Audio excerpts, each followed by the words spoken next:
السلام عليكم. شايفين الجمال والهشاشة والطراوة ولا الطعم في منتهى الروعة. النهاردة هنعمل وصفة جديدة من وصفاتي. هنعمل الفطاير الحلوة اللي انتوا شفتوها دي وعيش الهمبرجر. هنعملهم بطريقة سهلة جدا وبسيطة، يا رب تعجبكم. نبدأ على بركة الله ونشوف المكونات والمقادير. عندي كيلو دقيق منخول، هضيف عليه معلقة كبيرة من الخميرة ومعلقتين كبار من السكر وحوالي معلقة صغيرة من الملح. هقلب كل المكونات الجافة مع بعض، وهضيف نص كوباية من الزبدة السايحة أو تكون بدرجة حرارة المطبخ. هقلب الزبدة مع الدقيق. هضيف بنفس الكوباية مكان الزبدة هضيف لبن دافي. هضيف أول كوباية وأقلب. العجينة دي هتكون طرية وما بتلزقش. هضيف الكوباية التانية بالتدريج.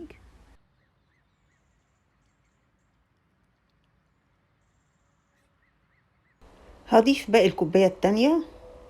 كده ضفنا كوبايتين بالظبط، وهنبتدي نعجن.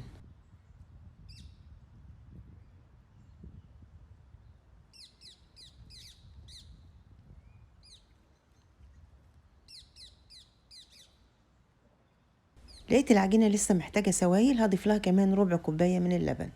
طبعا الربع كوباية ده بيختلف من نوع دقيق لآخر، ممكن نحتاجه وممكن ما نحتاجوش. بعد كده هدهن وش العجينة زيت وهغطيها واسيبها تخمر ونروح نعمل الحشوة.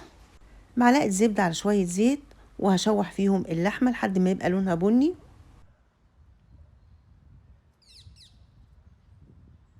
بعد كده هضيف بصلاية كبيرة مفرومة وهقلب كله يتشوح مع بعضه، وبعدين هطفي عليهم النار لما يتشوحوا. هفضيهم في صينية كبيرة واسيبهم يبردوا. هضيف عليهم التوابل: بابريكا، فلفل اسود، كمون، كزبرة، وشوية من الريحان او اي منكهات عندك تحب تضيفيها. هقلب التوابل مع اللحمة. بعد كده هضيف الخضار. عندي فلفل، زيتون اسود، زيتون اخضر، وطماطمايه مفروم كله ناعم.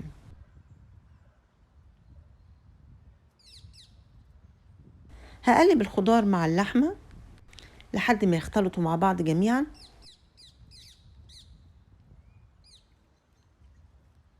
ونروح نشوف العجينة بتاعتنا.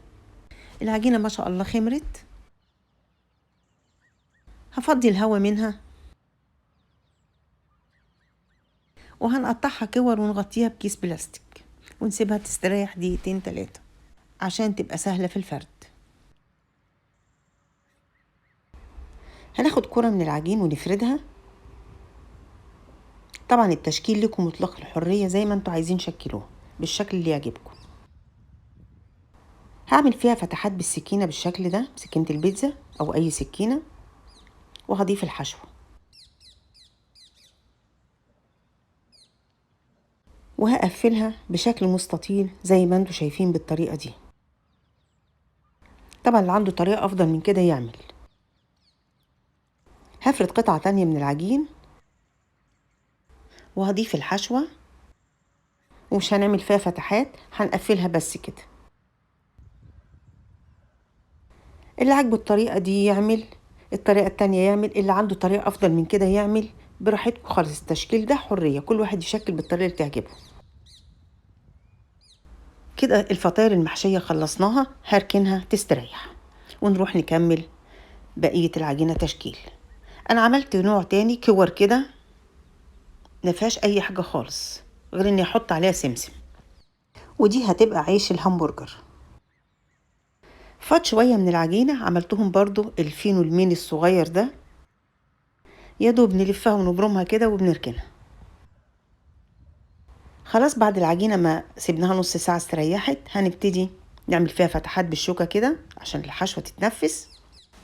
انا طبعا مولعة الفرن وسايباه يسخن. صفار بيضة على شوية من اللبن، وهقلبهم مع بعض وادهن بيهم وش الفطاير، وهرش عليها شوية من السمسم. اللي حابب يحط على وشهم حبة البركة أو أي حاجة تانية هو حر، كل واحد يعمل الحاجة اللي هو بيفضلها.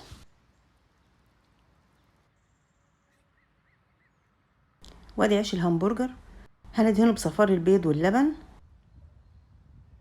وهنرش عليه شوية من السمسم. وادي شوية الفينو اللي احنا عملناهم، هخبزهم على درجة حرارة 180. درجة حرارة الفرن ما تقلش عن 180 وما تزيدش عن 200. وده شكلهم بعد ما خرجوا. هدهن وشهم دهنة خفيفة من الزبدة عشان يلمعوا كده ويبقوا حلوين. لسه سخنين، هسيبهم يهدوا شوية وبعدين هنحطهم في طبق تقديم. شايفين الطراوة بتاعتهم عاملة ازاي؟ تاكلوهم كده مع شاي، تحطوا فيهم مربى، تحطوا فيهم همبرجر، اللي يعجبكم اعملوه فيهم. ودي الفطاير المحشية اهي، شايفين شكلها لسه سخنة للأسف. هنسيبها تهدى شوية وبعدين نفضيهم في طبق التقديم. بعد ما يبردوا شوية هفضيهم على صينية أو على طبق. شايفين الطراوة بتاعتهم عاملة ازاي؟ ما شاء الله زي السفنج، وسواهم مظبوط ما شاء الله. هنفتح واحدة ونشوف الحشوة من جوه. شايفين شكلها من جوه عامل ازاي؟ وادي الفينو الكيوت اللي احنا عملناه، طري وهش كده وحلو قوي. ودي كانت وصفتنا النهاردة، يا رب تكون عجبتكم. لو عجبكم الفيديو لايك وشير، وإلى اللقاء في وصفات أخرى قادمة. سلام عليكم.